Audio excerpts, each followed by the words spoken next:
پاتې شول هغه کسان چې هغوی هدایت موندلی دی الله هغو ته لا زیات هدایت په برخه کوي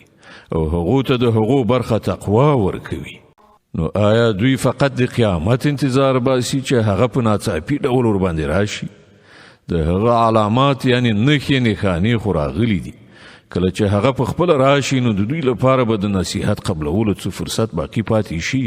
برکاته نیک لري او ترمات مې مني تاسو اوس کولی شئ د قرآن کریم پښتو ترجمې سره په خپل موبایل کې د اپلیکیشن د لارې واورئ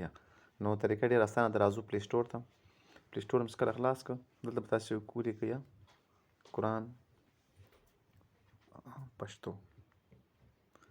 دا اول سر کې راغی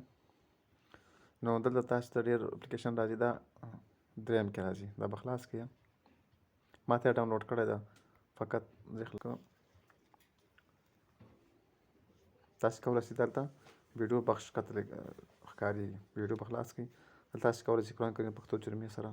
هر یو صورت لګولی شئ او اورېدلی شئ لکه دا سورة عمران ما ولګوم بسم الله دا رقم تاسو کولی شئ قرآن کریم